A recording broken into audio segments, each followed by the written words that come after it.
All right, so thank you everyone for joining us today for our EV Market Watch. This is a reboot of last year's webinar, and we have Jared Snyder with Director of Bus Systems at Bus Programs at CalSTART. Keith Brandis is returning from the last webinar. He's Vice President of Partnerships and Strategic Solutions with Volvo, and Alexander Foot with Sales and Marketing Manager of eMobility at Daimler Trucks North America. And before we jump in, I'm sure if y'all have been in our webinars before, you know how this goes. We got to let all you new people know about Clean Cities and what we do. So Louisiana Clean Fuels is a Clean Cities coalition. There are about 80 of us across the country, and we all work together to help implement clean fuel projects in our territories. And if you ever have any technical questions or information that you would like to get shared or want assistance, you can call one of us. And if you don't have a Clean Cities Coalition in your area, just call one nearby and you're sure to find someone who'll want to help. And so where does Clean Cities fit in with the Department of Energy and the EERE? So you have the Energy Efficiency Renewable Energy Division, and under that is the Vehicle Technology Office. And within the Vehicle Technology Office, you have these areas of expertise where they develop technologies for electrification and such, and materials and advanced combustion systems and energy efficient mobility systems, which is something we'll be learning a lot more about this year. And in there is technology integration, and that is where Clean Cities falls in this program. So each Clean Cities Coalition is organized a little bit differently. We are an independent nonprofit here in Louisiana who receive additional support from the Department of Natural Resources. And there are some that are hosted in your state energy offices, some that may be hosted in a COG or a planning commission. And there are a lot of independent organizations like ours out there. But our portfolio is we look at light, medium, and heavy duty vehicles, on-road, off-road, energy efficient mobility systems and technologies, which is basically how the whole body functions together, not just an individual fleet or an individual vehicle. We're looking at how the systems overall can affect emissions. And we do cover all the EPAC mandated fuels and new technologies or any other technology that will reduce your fuel use or practice that reduces your fuel use or emissions. And the point of our coalitions, the whole reason for our existence is really to make these connections for you. And often if a municipality or a state agency or a fleet wants to venture off and maybe try natural gas or a new technology, or they just want to find a way to meet their emissions goals, you can come to a Clean Cities Coalition and we'll help you find all these partnerships and build your program out and help you find funding. So we're that person that helps make those connections for you, hence why they call us coordinators. And specifically here in Louisiana, Louisiana Clean Fuels, we cover most of the state. The rest of the state is covered by our sister coalition, the Southeast Louisiana Clean Fuel Partnership. If you call one of us by mistake, no problem, we're happy to help you too. But we believe it's our job to find and identify these barriers that will prevent someone from adopting a cleaner technology in transportation. And we want to help to remove that barrier, either by education or actually helping advise the experts on policies that work and policies in other states and technical assistance. And before we get started, I just had two tools that I wanted to make sure you all aware of. We have the Alternative Fuel Data Center Station Locator. So if you're ever interested in knowing where, say, a propane station or an electric vehicle charging station or natural gas, LNG, E85 biodiesel, you can go here and they look through this search criteria. The advanced filters is where I generally go the most if you want specific information on a, narrow it down. And you can go. So the current state of charge in Louisiana is we have 137 electric vehicle charging stations overall. That means there is a total of 334 charging outlets. And you can see the rest here for the other fuels. But since we're talking about electric today, we wanted to focus on that. And additionally, we're going to be talking a lot about vehicles today. And our moderator, Jared, is going to have some tools that he is going to share with you, but I also want to make sure you're aware of the electric vehicle search at the AFDC. This is one of our favorite websites that we have here in Clean Cities. So the AFDC has a vehicle search where you can come in and pick it out by the type of vehicle and by the fueling equipment on board. So whether it's natural gas or electric, and you can further refine your searches by industry as well. But it is a great tool to find out. This is for vehicles on the market now. This is not something that's coming or it's announced for coming in a year or two. So if you want to know what you can buy right now, this is where you can go. And last, before we get started, we have won a grant called Drive Electric USA, or Drive Electric USA is the website, and Drive Electric Louisiana is our program. And we will be working throughout the next 2.5 years on building capacity by strengthening the branding, having educational opportunities, outreach events, and much, much more. And this is our website for Drive Electric Louisiana. This is the main grant website for Drive Electric USA. Check them out and see if there's any activities in your area that you would like to support or participate in. And with that, I am going to introduce you to our moderator, Jared Schnader with CalSTART. And he's been one of my favorite moderators and speakers over the last couple of years. I'm sure you will agree that he is a wealth of knowledge, and welcome you here today, Jared. And I'm handing the reins over to you for now. Thank you so much, Ann, and thank you everybody for your attendance here today and getting to hear more about the commercial vehicle market, kind of what's out there now, and as well as what's coming up later. So, Ann, if you could go on to the next slide, please. So real quick, and I won't spend a lot of time, but for those of you who don't know who CalSTART is, we are a national nonprofit. We are based in California, but have offices in Colorado, Michigan, New York. I'm actually based in Santa Rosa Beach, Florida, which is, I guess, another one of our offices, but not listed here. Next slide. So we are a member-based organization. We have over 295 members. It seems to be increasing daily. It's probably over 300 at this point, but as you can see, and one of the reasons why I'm moderating this panel is you can see that almost every OEM in the market, from light duty to buses and heavy duty, is a member of CalSTART. We help really help drive the technology forward, work on policy and advocacy work. So if you want to go to the next slide, Ann. So we handle, or I guess work within the development and demonstrations, user connections, really connecting manufacturers and part suppliers to their stakeholders, as well as actually doing performance validation and assessment, market acceleration, really helping to streamline incentives. You may have heard of the HVIP program out of California. We administer that. We also administer the New York Truck Voucher Incentive Program. Both programs that we developed years ago. So as well as like doing a lot of policy support. So really doing a lot both on the state levels and on the federal level, helping with policy support, as well as industry services, really connecting and partnering with our member companies and getting everyone connected together, because the electrification of this industry cannot happen without partnerships. So we are kind of the connector and the glue within those member organizations. Next slide, please. So this is one of the really key points that I want everyone to take away, if nothing else.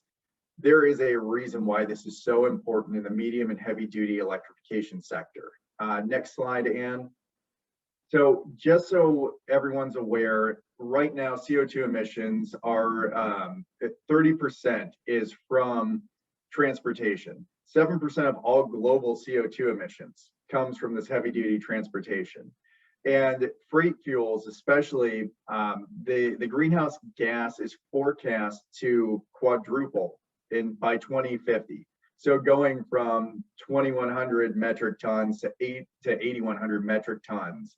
So that's a huge increase as the world continues to evolve and population growths continue happening in developing countries where they don't have as many or they don't really have as stringent regulations as we may have in the developed world. It's important to look at where the growth is happening in terms of the emissions and how we as a country can really move that forward. We do have what's called the Drive to Zero program, and that's where a lot of this information comes from. we work with countries around the world, with governments to get them to sign on to pledges to cut carbon emissions. I honestly, at this point, I think we have 12 or 15 governments around the world that have signed on, with more growing pretty much monthly. It's also something that everyone should be aware of, that urban regions tend to suffer more within the impacts of air pollution, but knowing the way that Louisiana is structured along the coastlines and looking at refineries, any kind of chemical factories, you're going to have more pollution along those areas, and you're going to have trucks going in and out. So it's very important to know why this contributes to the health outcomes as well as the environmental outcomes of the region. Next slide, please. So going back to this, looking at the medium and heavy duty markets, the actual on-road fleet is only comprised of about 11% for medium and heavy duty transportation. However, the fuel consumption for the market is 46% is taken up by transportation.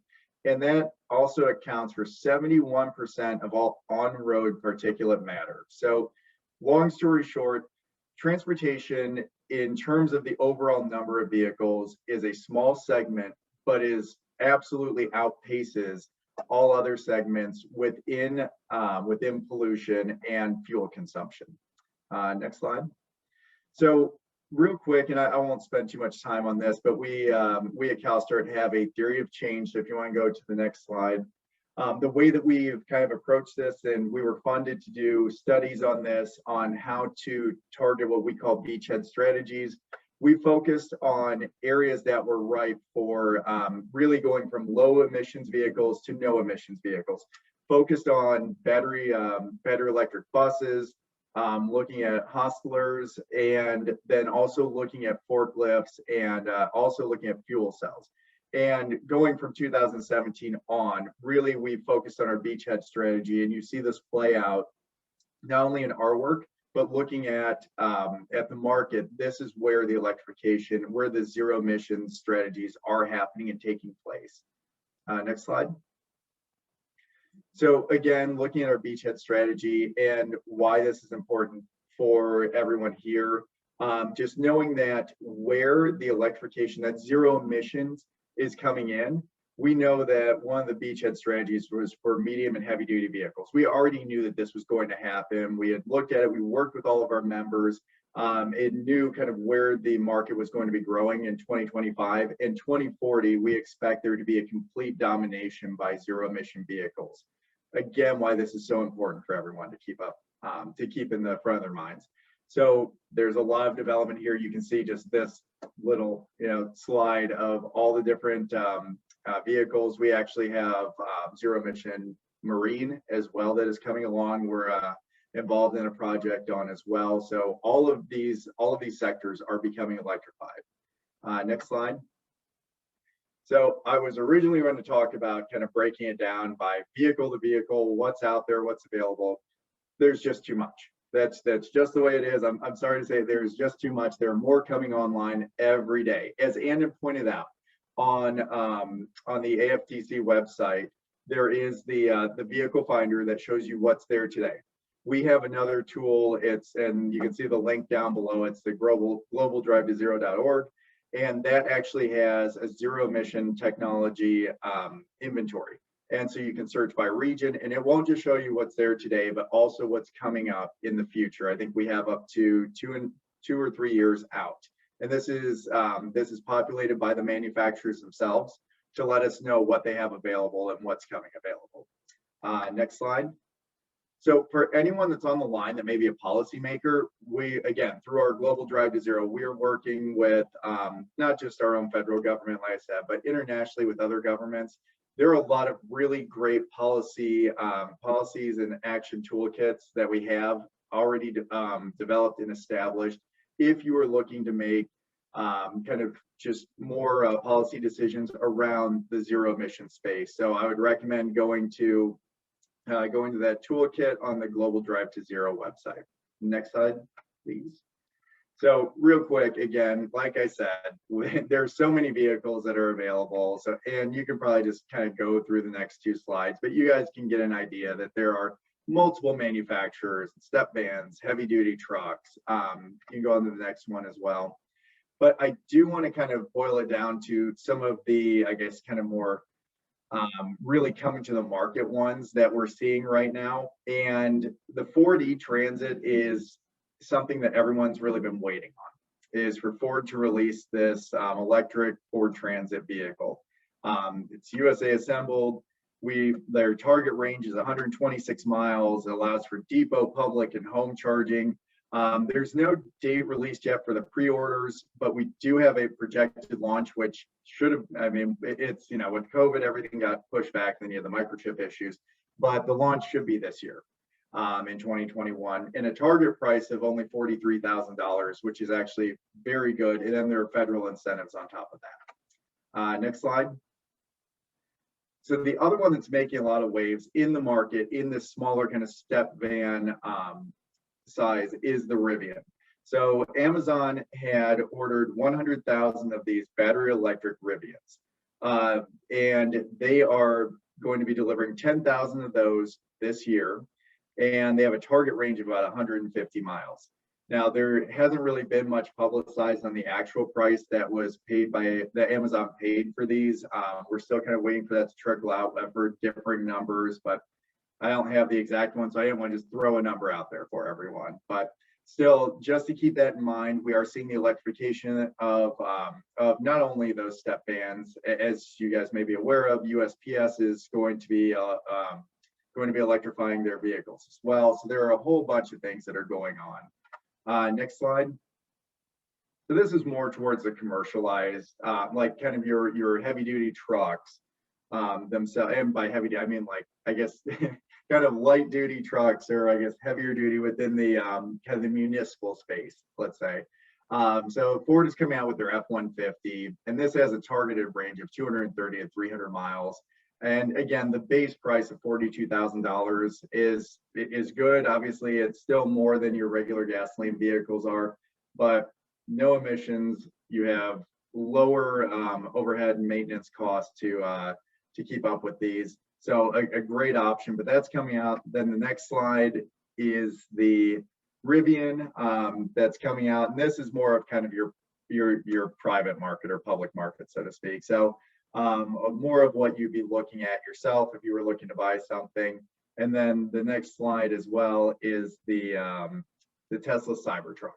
So I think we've all kind of seen just some of the wonderful promotions for this and a few issues along the way, but still important to know, and looking at it from the basis of looking at your kind of light duty market all the way up to heavy duty, seeing that there is a complete electrification happening. And when I say electrification, it's typically battery electric that you're seeing the electrification in, but I do want to go to the next slide and bring up the fact that hydrogen fuel cells are absolutely taking off across the country. Not in the same rapid expansion that you see in the battery electric side, but you are seeing it in fleets that are looking for longer ranges. And so just so everyone knows how this works, the hydrogen itself is pumped into storage tanks within the vehicle, and there is a fuel cell that will convert that essentially back into energy. The exhaust or it will separate out the molecules, and it will essentially kick out water as the emission, and use the fuel cell to power the battery and drive the motor. So what you end up having is, in a normal battery electric scenario, the battery is going to drive the motor, and you will charge up the battery at a station. This, however, essentially takes your charging station and puts it within the vehicle, if that makes sense. What you have is longer ranges. Your fuel times are more equivalent to to diesel fueling, and you're seeing a lot more of kind of this kind of rollout across the country. Now, again, it's in pockets. The infrastructure is expensive, but when you get to scale, it's much more affordable, especially when you're looking at building out a network of fueling stations. So you do have multiple OEMs that are moving into this space, anywhere from Toyota, Hyundai, as well as, oh, I can't even think of the names. I knew I was going to write them, or I wanted to write them down. I forgot. But either way, there are multiple OEMs that are moving in this direction. So that's another thing to keep in mind. And we are seeing this trickle down into some of the smaller vehicles as well. Next slide, Ann. So last slide, just some key takeaways. Just keep this in mind that your commercial vehicles are disproportionately offsetting your emissions and fuel assumption, or contributing to the emissions and fuel consumption. The OEM market continues to grow in all sectors for both electrification and hydrogen fuel cell. And then also the charging network investment is growing. And I didn't really touch on that as much, and we'll get into that more in the discussions. But also, again, hydrogen fueling is coming around as well. So please don't discount that if it's something that you're looking at. With that, I think that was my last slide. So thank you. If anyone wants to reach out to me, feel free. But from here, I'd like to turn it over to Alex Votes from Freightliner. Oh, sorry, Keith. Keith, you're next. My fault. My fault. So Keith Brandis from Volvo. So I'll let you go ahead and take it from here. Thank you, Jared. And it's a pleasure to be in this webinar again. As you pointed out, there's a lot that's happened since the last time we were on, just 6 months ago. So thank you for the industry update. And I'd like to report a little bit about what we have been doing. If you go to the next slide, Ann, very quickly. You know, we introduced this to you last time, not because we're trying to promote specifically what California is doing, but to say it's good when you can bring together a project and you can bring together a number of partners, and we all have the same goals, and we can match public and private dollars together to really maximize the total impact. This is the largest project within the Volvo Group, and it's, as you can see there, the objectives are to reduce greenhouse gas and improve air quality, but also bring this ecosystem of a complete, you know, a freight efficiency towards electrification of a site. So, you know, we can put out 1 or 2 trucks and you can get a great experience with just testing those few trucks, but we wanted to go further. We wanted to make sure that we had the charging in place, that we have ways to generate clean electricity with solar. And if you go to the next slide, we'll talk about some of those other touch points that we feel are important. It's more than just the fleet of trucks that are out there operating in many different applications. Although these are short to regional type of hauls, there are different types of customers that are using it to deliver to Starbucks, to Chick-fil-A, to medical supplies, to general freight, and building goods throughout the LA basin. And since 2 years ago, when we started this project, we made a good initial ramp up, but then we were sidelined last year with COVID-19, as you might imagine. And a lot of the construction had to stop and pause just because we couldn't have people working inside these warehouses or working alongside other of the staff. But we've recaptured and recovered from that. And now we have in place the solar. Now we have in place battery electric forklifts and battery electric yard tractors replacing internal combustion engines. We have now trucks running back and forth to the port every day. And we're working with the ports to describe what type of electrification is needed there so that we can add more fleets to operate. And of course, the community colleges and our dealerships are very important in terms of workforce development. Make sure that we have the technicians of the future. So I ask that you think about how can your community, and you mentioned there's over 100 clean cities and communities represented here today. How can you take advantage of these different parts so it's more than just a demonstration project? If we'll go to the next slide.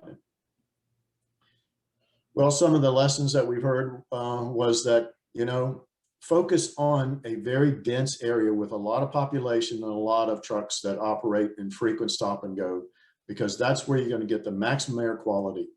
The technology today, unfortunately, is not built for cross-country long haul. We're still limited by the battery performance, but we are working on improvements that will come, as you might imagine.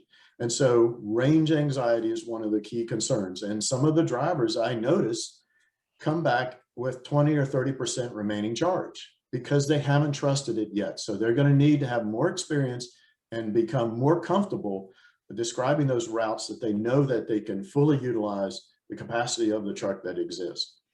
We also need the states and the localities to continue with incentives because the economic argument there is not quite fulfilled as these are in low volume production. We just began taking orders at the end of 2020 and starting production this year.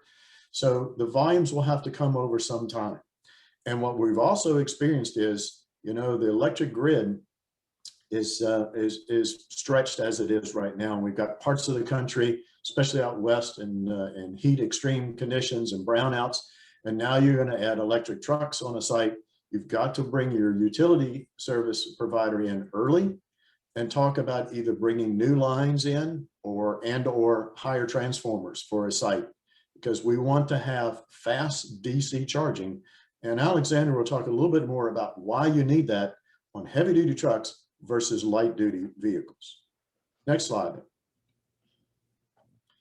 We're already seeing the future happen. We're already taking orders. We're already going into production with these electric trucks. We find that fleets want to see the daily operations so that they can maximize the utilization of the vehicle, but also track how much electricity is being used. And one of the things that we've learned is, you know, electricity is expensive during peak hours. If you can charge off peak hours, or maybe the driver has a chance during lunch break to have an opportunity charge, it can make a tremendous difference in the overall operating cost. So I welcome your questions later, and I know I'm moving pretty quickly, but I think you've heard a little bit about what a project might look like for your community. Thank you. Thanks so much, Keith. Really appreciate it. That's great information. We'll bring you back in here in just a minute. But Alex, if you want to go ahead and kind of kick off your presentation then. Sure, yeah, thank you very much, Jared, and thank you, Keith, as well. Certainly excited to be back here and give another update on fleet electrification and what we do at Freightliner. Like Keith and Jared said, a lot has changed, and you'll see some updates here, but at the same time, a lot of the fundamentals have stayed the same. You'll still hear us talk about the necessity of grants and funding. You'll still hear us talk about the importance of charging infrastructure build out. And you'll still hear us talk about that electric trucks are very well suited for specific use cases, but not for all use cases yet. So these kind of fundamental, I guess, cornerstones have still remained the same, which is good that our target is not moving at the same time that we're trying to develop this. So if we jump to the next slide, again, my name is Alex Wirtz. I'm the product marketing manager for Freightliner's Future Electric Trucks, and going over motivational factors for why fleets look into battery electric trucks. I always like to talk about that first one here, the environmental factors. More and more companies have these green and sustainability goals. And obviously, like Jared pointed out, transportation is a contributor to the carbon footprint. So that is where a lot of companies are trying to make a difference by looking into electric transportation here. Especially companies that are in the public eye tend to really put attention on this. Cost of ownership is always important in the trucking industry. We know that new technologies will always be more expensive in the beginning, and that is the case for the vehicle, but also for the charging infrastructure here. Grants and incentives do help overcome that initial investment. And then once you have overcome this, that's when the TCO or the cost of ownership is really in your favor, because electricity tends to be cheaper as a road fuel compared to diesel, especially if we look in the future. But without incentives and grants, it's really, really hard to make the math work here. And then policies and regulations, where the grants and incentives might be the carrot, the policy and regulations might be the stick. And we certainly expect more and more regulations being rolled out on a state and federal level that will push and accelerate the adoption of electric trucks. If we move to the next slide here, just an overview quickly. I showed this slide before, but as a reminder, on the left side, you see our diesel truck, and everything in blue is the powertrain components. So you see the engine and transmission there under the hood, an after treatment system as well. Traditionally, you have diesel tanks, DEF tanks, and then the driveline. In contrast, if you look on the right side, all the powertrain components are identified in green here. We usually start with the batteries, and our batteries and battery packs usually are composed of cells and then modules and then packs. We mount these under the frame rails. That gives a vehicle a nice low center of gravity. That's where the energy is housed and then provided through the inverters to the e-axle. So certainly a lot of moving parts are removed from the vehicle here. And as whenever we remove moving parts, that also tends to be beneficial for maintenance and repairs. And then under the hood, we still have what we call our electric auxiliaries. So everything that traditionally was driven off the crankshaft is now under the hood here, an electrified version. If we go to the next slide here, just a quick overview what to expect in series production. So we will go to production with our vehicles at the end of next year. So we're about 14 months away from our start of production dates. All our vehicles will come out of our Portland truck manufacturing plant, which is already an established truck manufacturing plant that manufactures our Western Star product. So these will all be US assembled as well. If we look at the two vehicles, so we got the EM2, that's an electrified version of the M2 as a class 6 or 7 variant with 210 and 315 kilowatt hour respectively battery pack, which will give it a range of up to 230 miles. And you see the GVWR is what you would expect from a class 6 or 7 straight truck. And then on the bottom here, we have the eCascadia as a day cab. That will be our full class 8 tractor as a 6x4 or 4x2 configuration with 315 or 475 kilowatt hour battery pack. That gives the truck a range of up to 250 miles.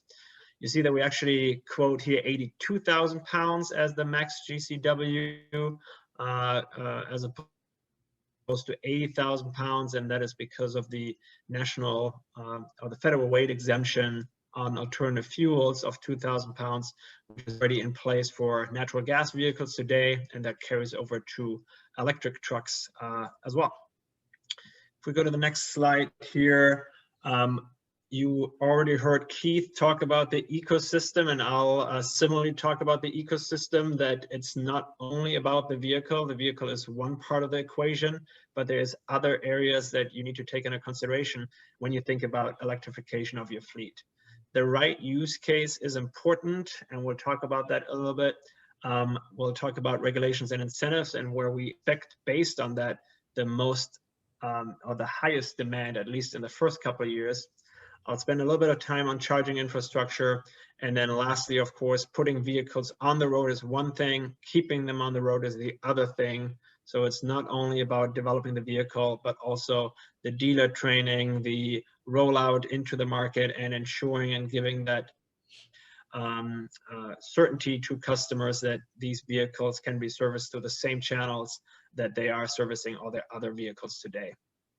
So let's talk about all these in a little bit more detail. If we go to the next slide here, the use case is always important. We saw that these vehicles have a range of 230 or 250 miles respectively, and that is because they are designed specifically for these hub and spoke type of applications. Those are applications where the vehicle goes out during the day, goes on their routes, and comes back to a common spot, in this case, where they can charge for an extended period of time. And those tend to be your last mile, pickup and delivery, regional, drayage, and food and beverage type of applications. You see the benefits here on the right side, and Keith has already mentioned, determining where to best and first deploy these vehicles might depend on where the density of population is very high, where the air quality would be very low, and therefore to replace a traditional vehicle with an electric vehicle. But it is important to notice it's not that we're gonna flip a switch here in the next 1, 2, or 3 years and all of a sudden we have 80, 90, or 100% of our vehicles be electric. It will be a transition period, and these hub and spoke type of applications will be the most logical use cases in the beginning. There's a couple of things that need to happen to expand into more use cases. One is the further development and involvement of battery technology. Batteries are still heavy, and especially in trucking applications where we're oftentimes weight sensitive, every pound counts. So the energy density still needs to go up, meaning you get more kilowatt hours into a kilogram of weight. And then the second thing is the public availability of charging infrastructure. Currently, there is no charging infrastructure open to the public for commercial vehicles, and I'll have one caveat to that at the end of the presentation, but most of the charging infrastructure is targeted at passenger cars. And even though we use the same charging standard, the CCS1 standard, that most passenger cars use, it is just a physical challenge to get a truck into a parking spot that is designed for a passenger car. But as those two things happen, more public charging infrastructure for commercial vehicles and further involvement in the battery technology and faster charging speeds, that's when we get above and beyond these hub and spoke applications and into these ABCD and longer haul type of applications. If we jump to the next slide here, also want to reference NACV. NACV is the North American Council for Freight Efficiency. If you go to nacv.org, you'll see a lot of guidance reports, not only on new technologies, but also on established technologies. And one specific report that they have is the high potential regions for electric truck deployments. And this is from August of last year. So they looked at a couple of different areas. One is the technology. So what range do vehicles have? What is the electricity price? And where does regenerative braking make the most sense? And the electricity price, of course, is directly related to your running costs. The higher electricity cost and the cleaner the grid, or the higher electricity cost, the higher your running cost, the cleaner the grid, the better the overall CO2 footprint. Then they looked at the need. So looking where air qualities are the worst, where equity and environmental justice and also freight flows are high. And then as far as the support, they looked at policies, incentives, and then also utility programs, rates, and training programs. So it's not only the policies and incentives from governments and state and municipalities, but your utility company, like my fellow panelists have already pointed out, are big stakeholders in your electrification journey. So having the right partners in place with a Clean Cities representative, your utility company, your OEM, those are all people that you need at the table as you plan these out. And if you look at the map, the more red the color is, the higher the priority. And you see California, to no surprise, is by far here the area with the most incentives and the strictest regulations. And you see up and down the West Coast there, also some higher areas. Texas is also a big hub, especially the Texas triangle there between Dallas, San Antonio, and Houston. And then we see more and more states also on the East Coast. But of course, this is by now a year old. And even though it has stayed pretty consistently, we do see more and more states come online here, which is why it's important to continue to talk about this. If we jump to the next slide here, I want to talk a little bit about charging standards. Keith already alluded to it. So just to be clear, there are different levels of charging, and oftentimes people will talk about the level 1 and level 2 charging. Level 1 and level 2 are alternating current charge standards. They tend to be too slow for trucks, and the reason is that the battery sizes that we use for trucks are just a magnitude higher than what we use for passenger cars. Even the slowest battery that you find on most commercial vehicles is still going to be double the size of the largest battery that you see on a passenger car. So AC level 1 would be your normal domestic outlet that you have 110 or 120 volts in your garage or anywhere in your house. AC level 2 is kind of the next level up. That would be kind of your dryer outlet, or if you operate a shop, if you have welding equipment, oftentimes that would be that type of outlet.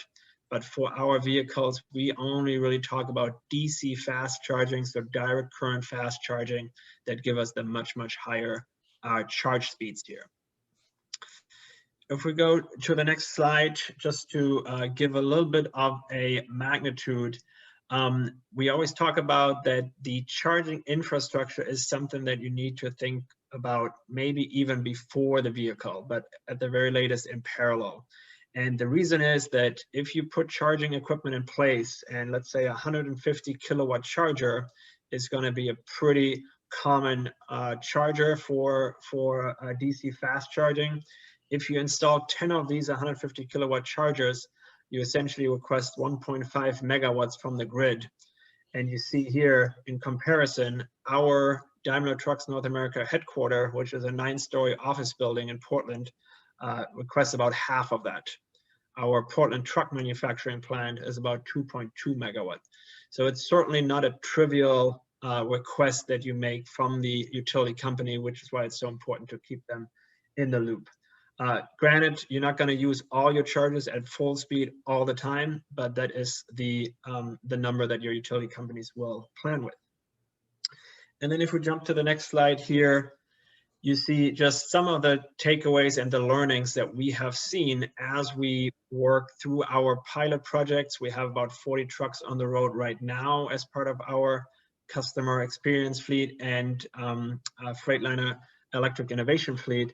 Some of the learnings that we have gotten in the conversations with customers that already run them or think about them is that first of all, planning goes beyond the vehicle. It's the feasibility of the route, it's the existence of incentives, and it's the ability of deployment.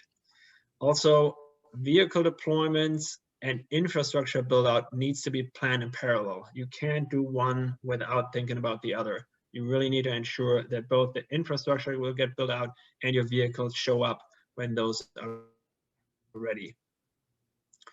And then also infrastructure deployment is a significant financial and time commitment. Don't underestimate potential permitting, potential construction, and the potential of interruption to your normal day-to-day operation at your depot and yard. And then lastly, most customers want to understand the entire ecosystem. So it is a very big topic. It is certainly sometimes a little bit overwhelming, but customers certainly want to understand all the ins and outs and the financial budgetary line items before they jump in here. So I always recommend start with one depot, start with one yard, start with 10 trucks first, think through that process in that example, and then it's going to be much easier for you to scale it to all your facilities or all your trucks later. And then if we jump to just my last slide here, and I said earlier that there is no public charging infrastructure for commercial vehicles in North America today, with one caveat, and the one caveat is this right here. This is the first of its kind public charging site specifically designed for medium and heavy duty trucks that Daimler Trucks North America, together with our local utility, Portland General Electric, have unveiled in April of this year. And you see here a couple of things that are different from a passenger car park. First of all, you see that truck coming in there on the top left. So these are all one-way streets. You also see there is a lot of space to maneuver, even with a 53-foot trailer like it is portrayed here. And then you also see that all the charging equipment are pulled through islands. So if you have the space to have pull through islands, that is certainly something that you want to do, because most applications, fleet operators are very hesitant to drop and hook the trailer unless it's necessary to minimize any human error. This site is also meant to be a learning site. You see, if you look closely, we have very many different chargers installed there. Siemens, BTC, ChargePoint, but also our own chargers. Under the Detroit brand, we will also offer our own chargers.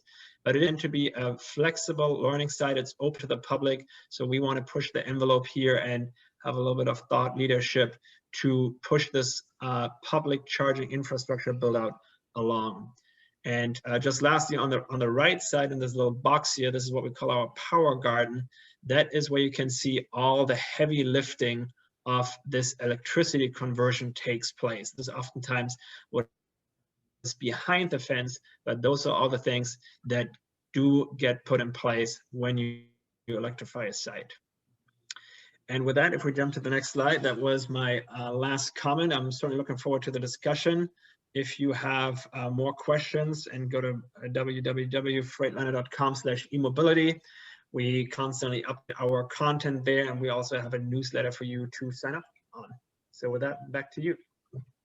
All right, thank you so much, Alex. And I want to make sure that everybody knows, use the question and answer box down at the bottom of your screen to ask questions, and we'll get those in throughout the conversations, or if you put them into the chat, and we'll be monitoring that as well, to make sure that questions get answered. So Keith, Alex, thank you so much for being here. I'm looking forward to this discussion because it's obviously, I don't want to say it's an emerging technology because you guys have both deployed vehicles and this is happening. Like this is already coming forward. So I love the fact that we're able to actually talk about this. And Keith, I want to really start with you, kind of on the Volvo Lights project. You brought up some of the work that you were doing with San Bernardino College, and it kind of got me thinking about the workforce. We have a completely different set of skill sets that are going to be needed to work on these vehicles, and as well as driving the vehicles. So I wondered if you could talk a little bit about what you guys have done at Volvo to focus on kind of the workforce development. Yeah, I think a couple of things that I want to mention today, Jared, is that, it wasn't that long ago, a generation or so ago, that the technical colleges were producing graduates that were mainly good with, the mechanical capabilities. And then they were teaching them how to troubleshoot sensors and cables and connectors, because that was where most problems were occurring. And they were using laptops, ruggedized laptops and special tools to find the fault codes and address that. Well, when you're talking about high voltage systems necessary to the propulsion now of these drive motors, that is something that you don't want people putting their hands on. It's a safety issue. So, I think all of us have standardized on orange colored cables and connectors to identify to not just technicians, but also first responders that these are high voltage areas. So we're working with the community colleges and providing them parts for their labs so that they can identify these different components, but also understand the work routines that go together with what they can service and what they should send back to the manufacturer specifically. When we talk about battery packs, I want to make this completely different than your typical laptop or smartphone or whatever. These are large, heavy, expensive. Many cases, they have coolant that circulates through the battery packs to keep them at the recommended temperatures for and handling the high degrees of input from the fast DC charging. So it's a completely new game that we want to bring on board and have the technicians pipeline for the future. And it's exciting to see that many of the courses have been oversubscribed, that the interest level is high, and people recognize the fact that this is the future and they want to be a part of training for the future vehicles. And with that, Keith, just real quick to kind of touch on that one more, I guess, step down, has Volvo been actively engaged in like giving any kind of componentry or anything like that to any of the community colleges or the technical colleges to learn how to work on these parts? Yes, so we see that a curriculum covers some of the more basics of working on a Toyota Prius or a Nissan Leaf or a Tesla. And so those curriculums continue, but then we've added a heavy duty curriculum so that they get the differences for the heavy duty and commercial vehicles. And we provided parts for their labs so that they can have hands-on training as well. And we're trying to set up with our dealerships so that we can identify these candidates. And I'm sure that many of the municipalities would also be interested in finding these candidates as well. No, that's perfect. I appreciate that. And everyone in Louisiana, please listen up on that, because it's an opportunity for your workforce to start getting trained, to start connecting with the manufacturers, because this is coming one way or the other, whether it be on the automotive side or in the trucking side, the bus side. Like, this is already happening, and I highly recommend everyone to keep focusing on that workforce development. So thank you for that, Keith. Alex, I want to, or actually, Keith, I'm going to clumsily ask this quick question. Can you touch on or can you give us a kilowatt per mile projection for your Class 8 trucks? This is one of the questions that came in. So that's a trick question, but thank you for asking it. It depends. And what we have seen is that if you have multiple stops and you have a typical load for a Class 8 tractor, let's say, then we have a simulation tool that allows you to see, and Daimler, I think, also has different battery pack capacities so that you can spec the truck correctly, but also that we can tell you what that average route and run will be.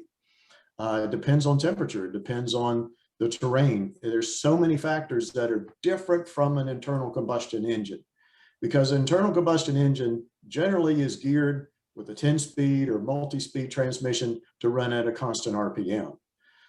These vehicles operate from both an acceleration standpoint, but also the regeneration that happens to bring power back to the batteries when you take your foot off the accelerator. And you can adjust that, and we've seen drivers, we train them so they can adjust it and they get the maximum regeneration, kind of like an engine brake, so that you can use that to extend your service brakes. So we can see a range of figures that will come about, and I think it's best for our dealer to use the simulation tool to answer your specific route and specific application. All right, thank you for that. Alex, so there are a couple things I want to touch on here. Let's first kind of talk about the charging that you guys have at the island. So how is like 1 megawatt charged? What's the price for that at that island? Do you happen to know? Yeah, so first of all, I think there was a question, where is the island? So just to answer that question, it is in Portland, Oregon, across the street from our headquarters, and we actually use that island now also to charge our own vehicles, our own test trucks as well. We have a couple of different charging locations there on the island, but the whole site is set up for up to 5 megawatt of power. We're not utilizing all that power quite yet, but it is set up for that. The megawatt charging, which I think is being referenced there, I think is referring to the MCS, the char-in standard. That standard is not in actual production yet, so we are not able to install that at our site quite yet. But once it is available, once the MCS standard is available for us to install, that is certainly the plan to put these in. As far as pricing goes, if you're fast enough, all the charging currently is still free. So it is a site that is open to the public, and people can charge there. Once all the payment systems are kind of upgraded there, I don't know what they're going to set as a payment plan, but certainly we don't want to have price be a hindrance. We want this site to be full as often as possible. So let me ask this. I want to stick with that island for a minute. Is there a reason that you would use multiple charger OEMs? Do they function any differently? Are the connections any different? Or I guess the process is any different for charging? Is there a reason why you have those multiple charger manufacturers? Yeah, I would say two main reasons. One is it is supposed to be a learning site. And just like we have a multitude of vehicles, fleet managers now also have to think through potential different manufacturers of this charging equipment. Every charging manufacturer will be able to offer a CCS1 connector, which is the current most common standard in North America. So the connector will be possible from each and every one of those companies, but every charge equipment can be a little bit different.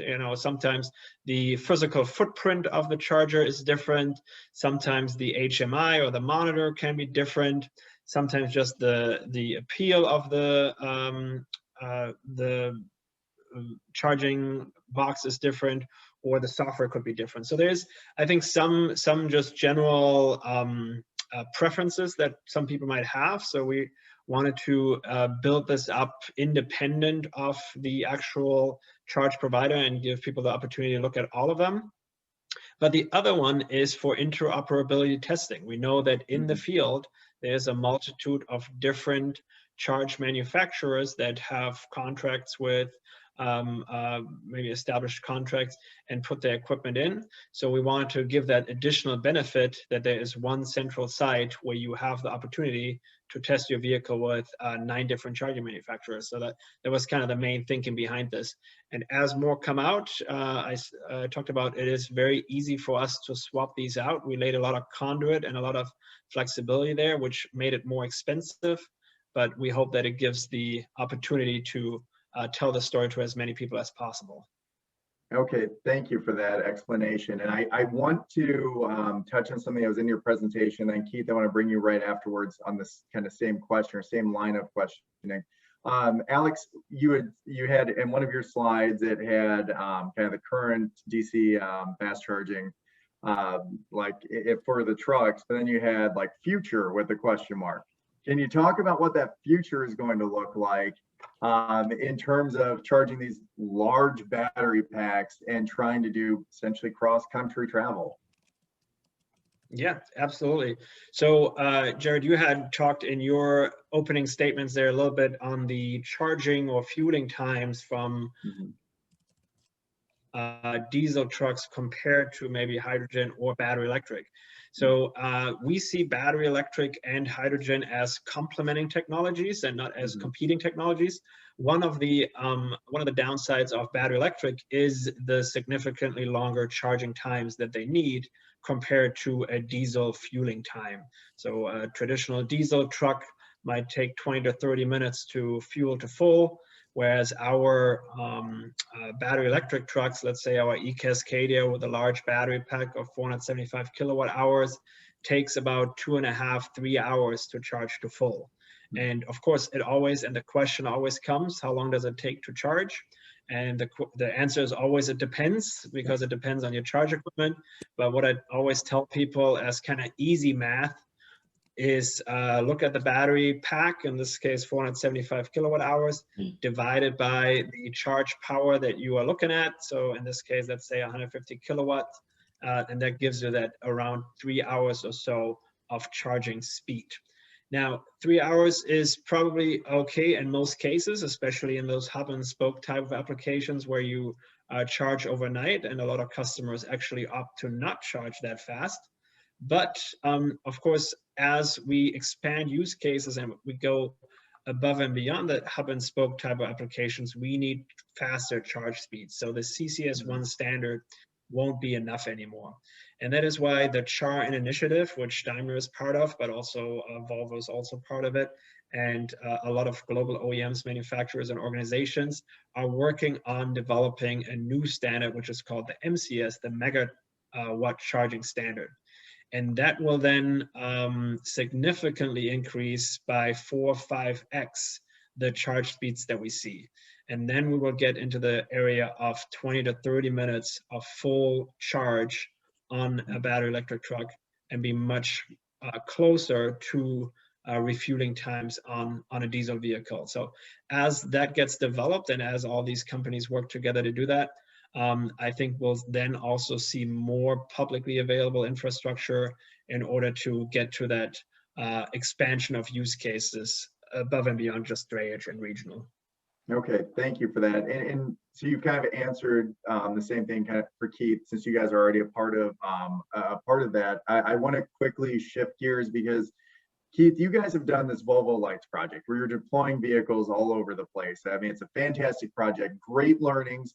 And I wonder if you could talk a little bit about the total cost of ownership. You're deploying vehicles all over the place. And could you talk a little bit about kind of the upfront cost for the vehicle, like the kind of your Delta? How much more is it going to cost? And it doesn't have to be specific. I know each one's a little bit different.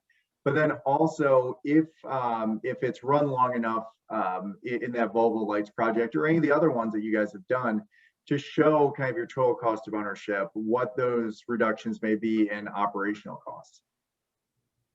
Yeah, so the capital cost is higher because we're not at high production rates and we're not at high volumes. And think about all the supply chain that has to ramp up as well. The battery manufacturing, the motor manufacturing, the inverters, all of the ECUs that are needed in cabling.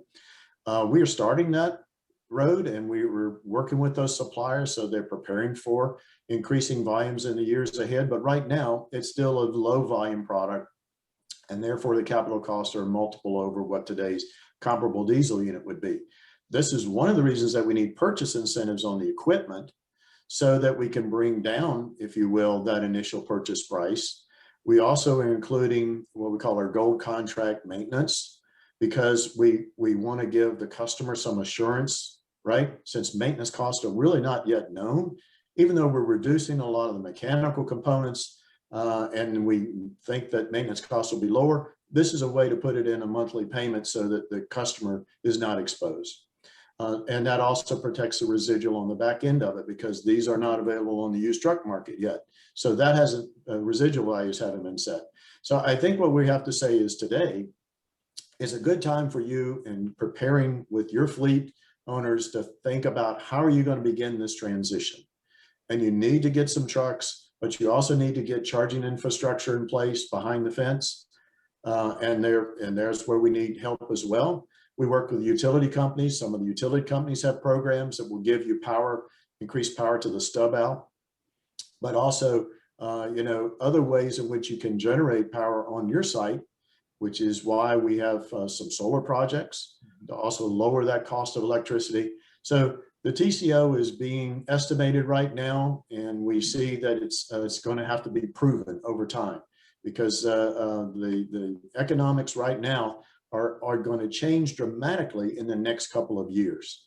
And I think you're going to see certain sweet spots, as Alexander and others have said today, that it fits best in certain applications, but it's not going to replace all of your routes and all of your diesel equipment yet.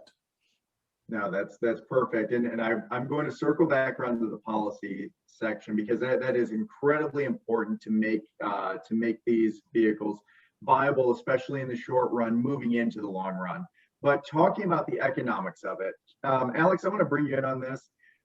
We know that typically a truck dealer will have an absorption rate trying to push about 100% of their service, of their costs, or I guess their revenue and service. And we know that these vehicles most likely have a decreased service or decreased amount of service that is necessary.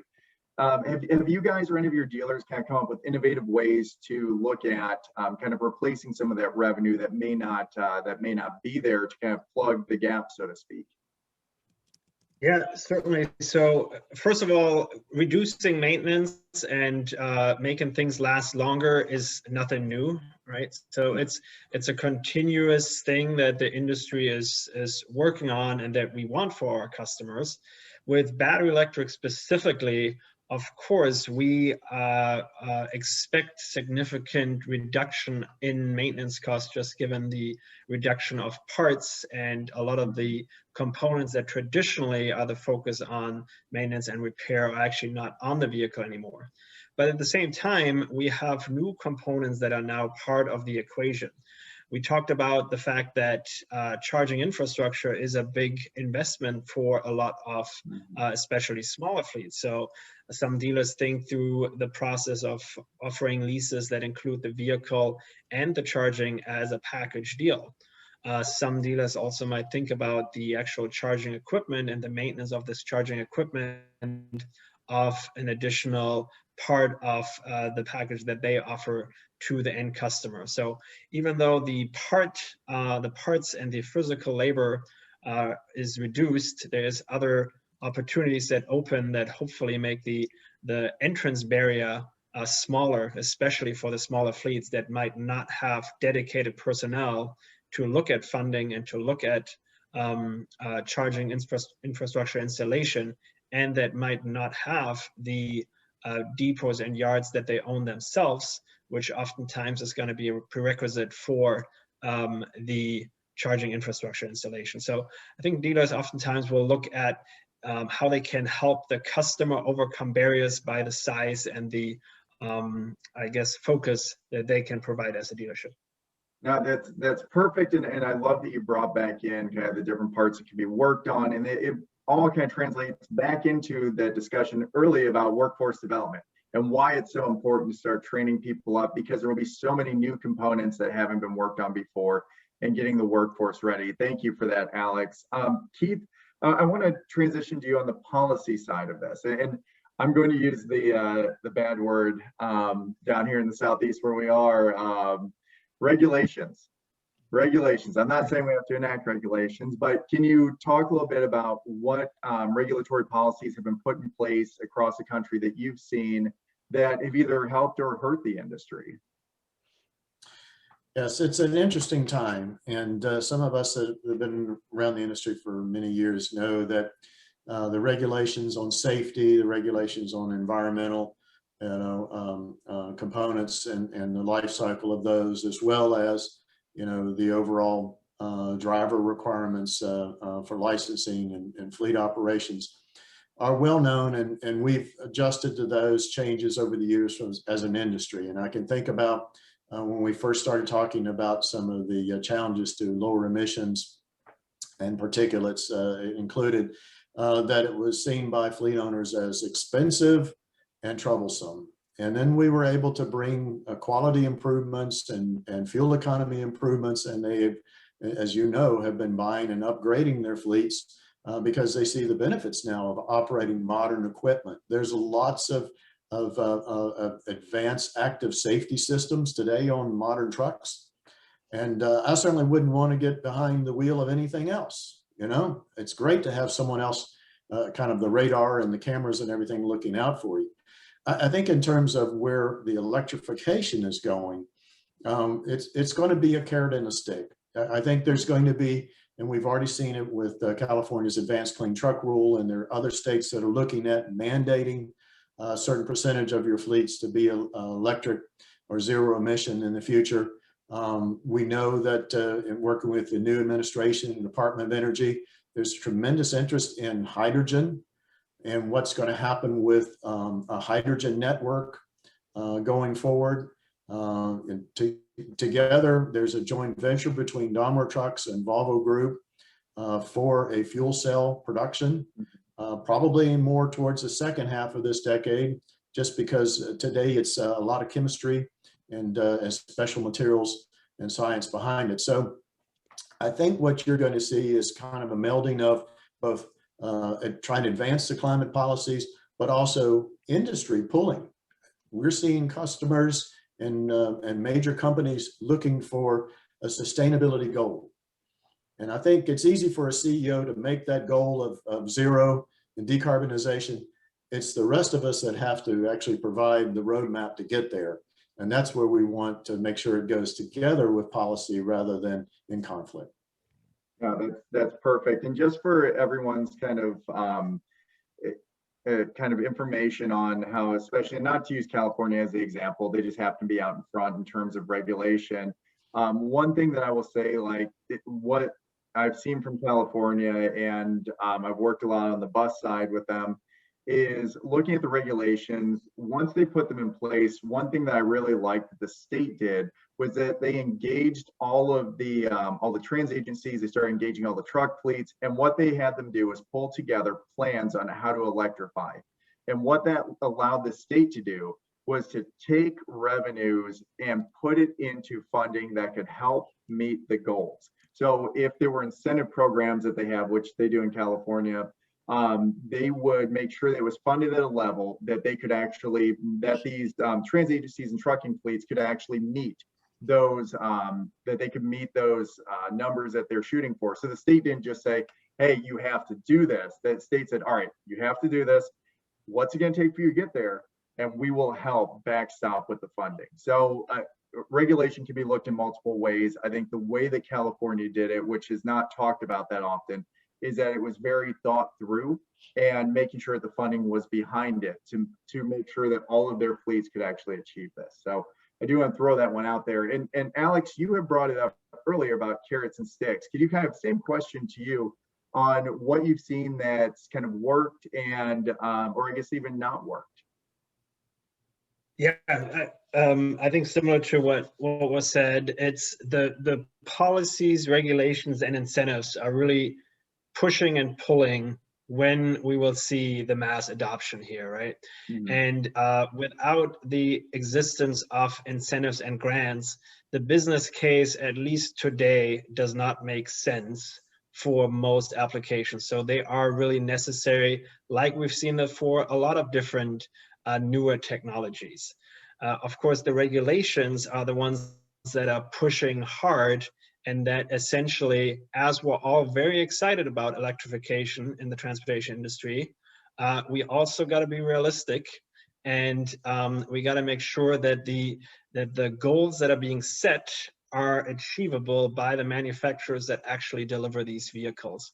And that's why we will always, in the trucking industry, talk about the different applications and use cases, because certain use cases, let's say these regional deliveries and drayage vehicles, are very, very well suited for this. Mhm. Other, like maybe a concrete mixer application, is not on the timeline as early. So really having that dialogue with policymakers and listening to the realistic deployment windows, I think is going to be very important. I think the regulations and the deployment that we will see in different states is only going to accelerate, at least as far as the desire, and not slow down. As you mentioned, California is spearheading there with the advanced clean truck and advanced clean fleet rules. It looks like other states are starting to adopt these. At the same time, I do believe that incentives and grants are going to be with us for the foreseeable future. I don't think that they're going to go away anytime soon. As we go through battery electrification, fuel cell electrification, and others, it will be important that with all the incentives and grants that are available, that they also are easy to navigate, because like I said, Yeah. especially the smaller fleets don't always have the same type of resources to have dedicated personnel to do all this, to document it, to apply for it, and then also to do the reporting afterwards. So incentive and grants is good and necessary, but it also needs to be applicable for the majority of fleets. No, that's good. So, yeah, this is what I love about this, is that both Volvo and Daimler, both members of CalSTAR, you guys see the investments needed and moving towards a zero emission future. And Keith, you brought it up. You guys have essentially a joint venture together, looking forward and developing product and technology. And I wondered, Keith, I want to start with you, and then Alex, I'll bring it over to you. What's the evolution of this? Like, where, I mean, obviously none of us are going to know exactly what's happening in 10 years, but from your, like where you're sitting right now, where do you see there needs to be more investment and more partnership, as well as how this may translate into future products or whatever that may look like in the ecosystem of the electrification and decarbonization of trucking?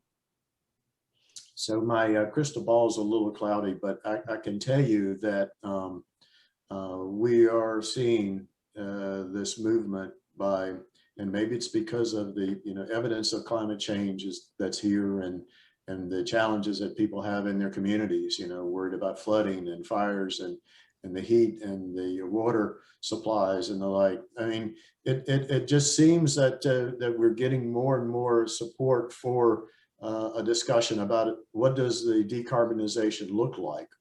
And there's many different solutions. There's not yet the silver bullet to it all. And I don't think, we want to stay here today that we know that answer specifically. So we'll continue to have a portfolio of different products, and we see a mix really that's happening.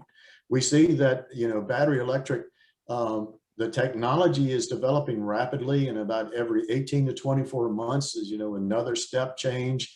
And we see improvements in both battery performance and cost and the like. But there's going to be certain limits on that, plus the charging, where I don't know if the sweet spot is 500 miles or 700 miles, but there's probably going to be a limit where adding more battery packs becomes too costly or too heavy. Mm-hmm. And then you need a range extender. And then you're talking about using that electric vehicle and adding fuel cells and hydrogen and other types of fuels, right? So there's going to be this demarcation based on the application, duty cycle, and range that's going to make sense for fuel cell vehicles. and especially high power applications that are needed, including in construction equipment and including in some other parts of the industry and the like.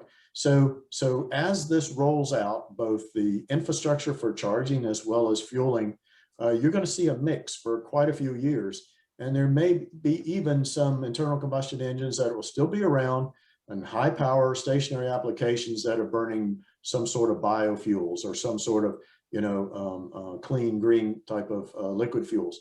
So we have to, as manufacturers, place our bets in many of these different areas and work with the authorities and academic institutions and researchers to try to maximize as best we can what our customers ultimately want, and that is, the right vehicle to do the job that they need to do, right? And I think that's where we're going to be constantly challenged to provide something that's not only economically viable, but also is going to meet the types of transport systems of the future. We haven't mentioned, autonomous driving, but it's coming, right? It's another technology step change, as well as the connectivity of knowing where the vehicles are at all times, blockchain, AI, all of that's going to impact us. I think about last year, and when we were all stuck at home, some of us are still working from home. Did you notice the increase in e-commerce? Did you notice the packages that were coming to your door, and maybe even groceries and all the other things? Thank goodness people recognize the job that trucks do for us day in and day out. Absolutely. No, it's a fantastic point. Fantastic point. And yeah, we hadn't even talked about the autonomous side yet, which is completely different animal that we are all kind of working through as well. But Alex, I kind of want to bring it over to your side. On the Daimler side, what is kind of your guys' crystal ball? Like, what are you seeing that's coming up, or what evolutionary changes need to happen? Yeah, for sure. So I would say, first of all, climate change is real, right? We see it every day. Nobody can argue with the fact that climate change is real, which is why we're working on this so hard. And that, of course, means that not only do we need to have clean vehicles, but we also need to get a cleaner and cleaner grid. We need to get away from fossil fuels to hydro and wind and solar. Then on the actual side where we use that electricity to drive our vehicles, we can borrow a lot of the kind of development that we've seen in the passenger car market. With passenger cars, it was in the beginning, there was a lot of hesitancy with electric cars, including myself. There was kind of the preconceived notion that they don't have enough power, or they're not fast enough. All these things are notions that we see with electric trucks as well, which the opposite is true. Electric trucks have a lot more torque and power than combustion engine, just due to the physics. But for electric cars in the beginning, there was the hesitancy of not having anywhere to charge and running out of charge, and that was counteracted with more and more ability to charge at home and more public charging infrastructure and more range in these vehicles. And that's mainly due to the battery involvements. So right now, as Keith said, there is a specific limitation of how many miles you can squeeze out of a given kilowatt hour battery pack. And as batteries evolve more and more, we'll see the energy density go up, and we'll see the price of these batteries go down, and therefore being a more and more economic solution at scale.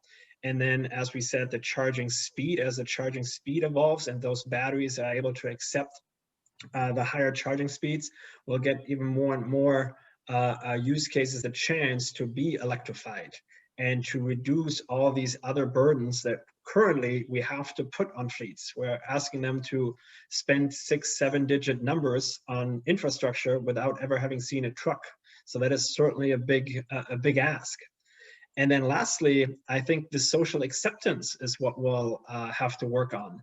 It's just with electric cars, I think electric trucks is still a sideshow for a lot of people, for some of the prejudices that there are, which is why we take a very strong stance to be very transparent with the amount of test miles we have on these trucks.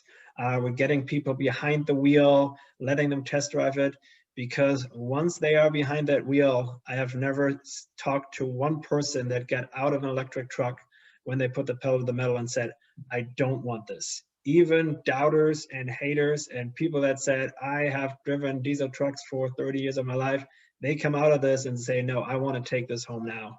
So I think there is a lot of exciting stuff on the horizon. It won't all happen overnight, but we certainly have the pressure on us that it needs to happen fast, because electric cars are good, but cars are parked 90% of the time. So you get a lot more bang for your buck to electrify a commercial vehicle that's paid to be on the road as much as possible.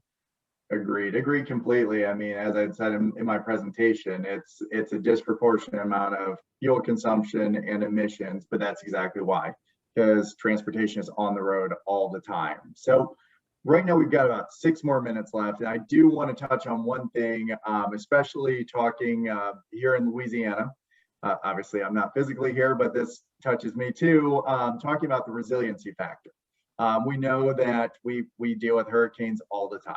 And once you have vehicles tethered to the grid, I think the question then becomes, how can we look at these vehicles? Like, what opportunities are there? Because there are obviously threats where the grid goes down and we're not able to charge, but what opportunities are there to kind of make this a more resilient grid and a more resilient infrastructure, not just in Louisiana, but across our country? And Alex, I'll go ahead and start with you, and then Keith, come back to you. Sure. So I would say a couple of things. One is, and I don't want to downplay the resiliency question, and we see it in the news, and some grid went down. But when it comes to electric trucks and the fear that you can't charge your truck, when you don't have power, your diesel pump is not going to work either. So either way, electricity is always going to be key for whatever we need to do.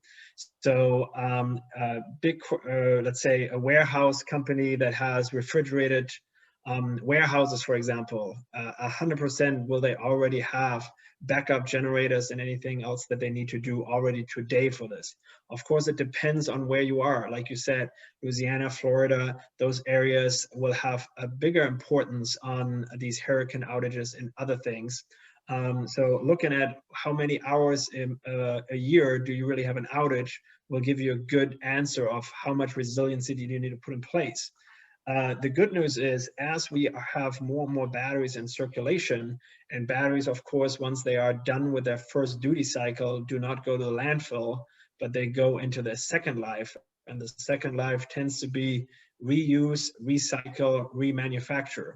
And the reuse part of it is really that backup power for power outages, that the microgrid approach.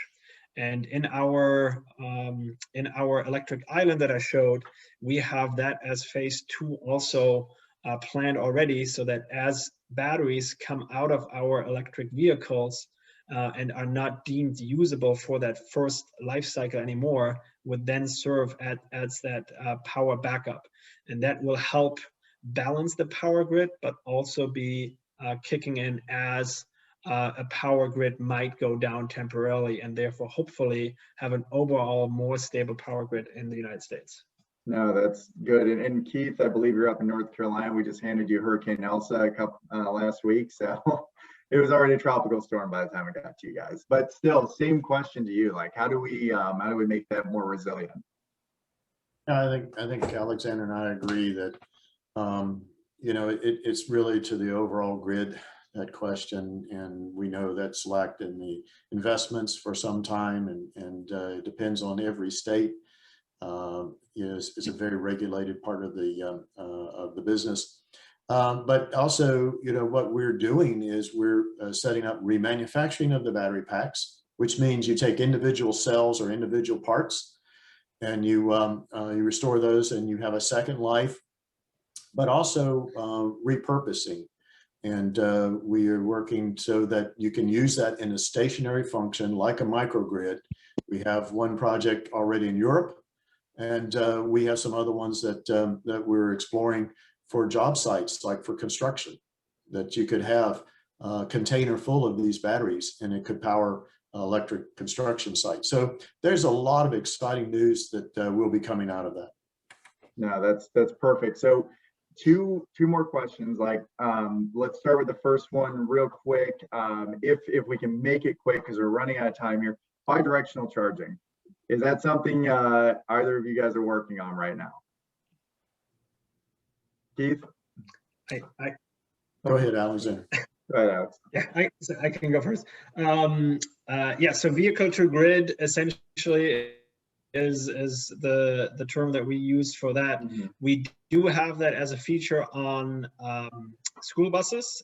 School buses are much better fit for this because they tend to be parked for long periods of time. For the trucks, we don't have vehicle to grid capability set up right now, just because of the fact that we expect that almost 100% of the time people want electricity to go into the truck and not flow out of the truck. Yeah, and I will add to that you know, we can't forget there's a 12-volt system that powers many of your dash components, and when you want to, you know, have your CB radio or cell phone charging or whatever. So we have to keep that 12-volt battery and 24-volt battery powered as well. So that's why we see that the truck is really the receiver of the power from the charging station today. No, that's perfect. I appreciate it. And before we wrap up, I want to give each of you kind of any kind of key takeaways or anything you want to impart to the audience. Keith, go ahead. Oh, well, thank you. Yeah. Well, you know, I hope that these webinars is an opportunity for you to not only ask questions, but also to think about what can happen in your community. How can you make this a positive change? And it's by looking at the barriers and things that maybe don't exist today and asking what can we do differently. We had a barrier for charging heavy duty trucks that it was not allowed unless you were an electric utility company.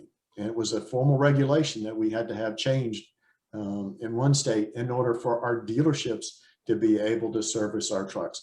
It will be things like that. If we can work together, we can knock down these barriers to success. Thank you. Perfect. Thank you, Keith. And Alex, last word. Yeah, would echo what Keith said and add, you know, we're very excited about electrification. I hope everybody on this webinar is as well.